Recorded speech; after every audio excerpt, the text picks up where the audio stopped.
Bismillahirrahmanirrahim. Baik, kita pertemukan dengan kubu orang beriman. Saya akan angkat satu buah kisah saja.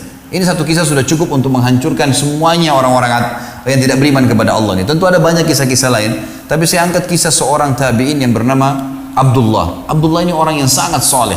Duduk di tengah-tengah padang pasir, di kemahnya, dia tinggal di kemah. Lagi makan siang, teman-teman sekalian. Begitu dia masukkan makanan di mulutnya, dia lagi makan siang. Tiba-tiba ada orang dari kejauhan dengan kecepatan tinggi, kuda dipicu, debu-debu pada berterbangan sampai dia turun dari kudanya. Dia bawa informasi penting nih. Dibuka pintu kemahnya si Abdullah, lalu dia mengatakan, "Wahai Abdullah, wahai Abdullah!" Dia teriak-teriak.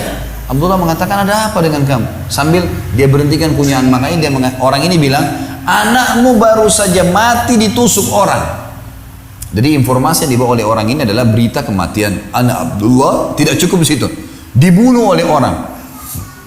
Orang ini tiba-tiba kaget karena si Abdullah tadi memberhentikan, tidak panik, tidak marah, tidak bingung, dengan sangat tenang. Dia berhentikan kunyahan makannya, lalu dia balik ke orang tersebut lalu mengatakan, "Inna lillahi wa inna ilaihi raji'un." Kami milik Allah, kami akan kembali kepada Allah. Hanya itu saja. Lalu dia kembali kunyah makanannya. Dan ini ada pelajaran teman-teman, nanti akan diceritakan, dia sebutkan sebabnya kenapa dia tetap punya makanan. Orang yang bawa informasi penasaran, ini orang mati anaknya nih. Maka dia ulangin, "Wahai Abdullah, anakmu mati ditusuk orang." Informasi yang kedua kali, mungkin tadi Abdullah yang pertama nggak dengar nih. Gitu. Ini anaknya mati kok masih bisa tenang. Ternyata sama saja, diberhentiin kunyahan makanannya, lalu dia balik kepada orang yang bawa berita mengatakan, "Inna lillahi wa inna ilaihi raji'un." Kami milik Allah, kami akan kembali kepada Allah. Gitu. Dia kunyah lagi makanannya. Orang ini ketiga kali ulangin. Dia penasaran. Dia mengatakan, "Demi Allah wahai Abdullah, saya melihat seseorang pegang pisau, tusuk dada anakmu, berdarah, mati." Nggak ada lagi lebih jelas daripada ini. Dia nunggu jawabannya, gitu kan? Maka Abdullah pun dengan sama tadi tenang sekali memberhentikan kunyahan makannya, lalu balik kepada orang ini mengatakan, "Inna lillahi wa inna ilaihi raji'un." Kami milik Allah, kami akan kembali kepada Allah.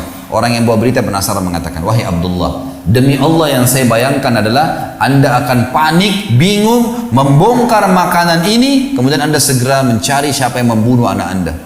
Wajar, secara manusiawi orang kalau belum paham itu jawabannya. Anaknya dibunuh orang gitu kan. Abdullah subhanallah, lihat orang yang beriman kepada Allah bagaimana menghadapi permasalahan teman-teman sekalian.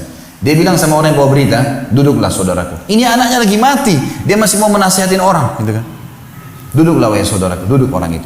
Lalu dia bilang, "Kami adalah sekelompok kaum, segelintir orang yang beriman kepada Allah subhanahu wa ta'ala. Dan Allah subhanahu wa ta'ala, Tuhan kami telah mengajarkan kepada kami kalau musibah datang, kami mengucapkan pertama kali kalimat istirja. Inna lillahi wa inna ilaihi raji'un. Kami milik Allah, kami akan kembali kepada Allah."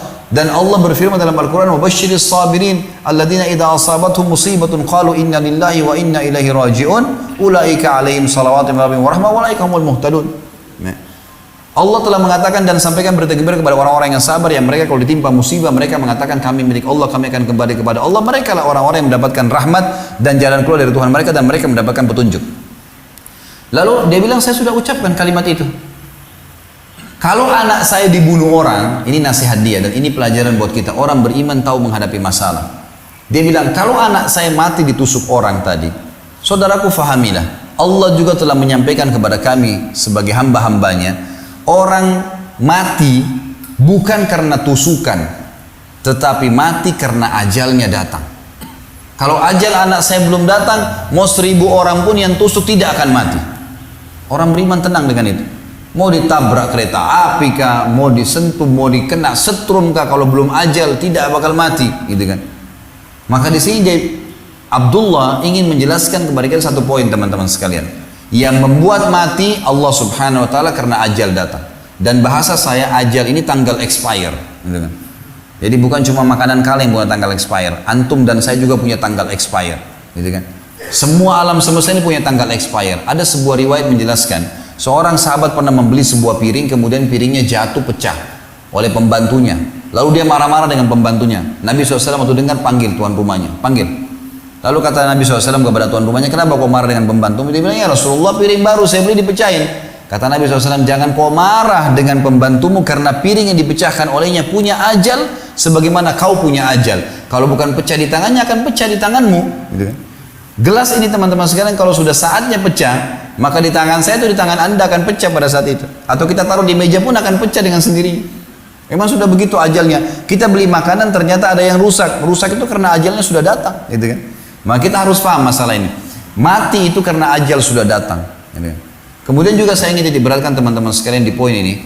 Mati dalam Islam itu cuma dirasakan satu.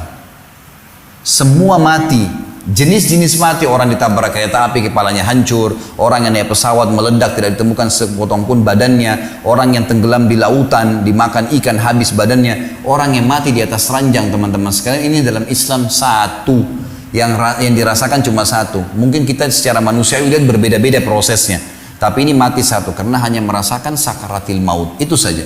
Bagaimana ruh dicabut oleh malaikat. Orang beriman akan keluar lebih mudah dari air dari mulut kendi, sebagaimana saya jelaskan semalam dalilnya. Dan juga orang fasik atau orang kafir akan seperti bulu domba yang dibasahkan lalu dililitkan di pohon duri lalu ditarik dengan keras sehingga berantakan bulu domba itu. Hanya itu saja. Maka Abdullah di sini tenang teman-teman sekalian, anaknya mati, dia tidak perlu balas dendam karena memang anaknya mati sudah ajal. Itu cuma proses saja.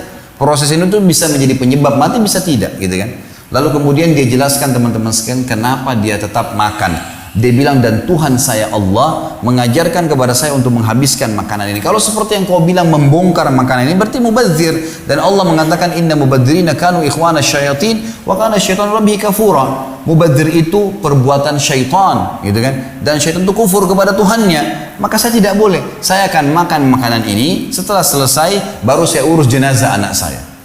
Jadi selesai hidupnya, udah. Orang beriman sangat mudah menjalani kehidupan dalam musibah yang seberat ini pun teman-teman sekalian.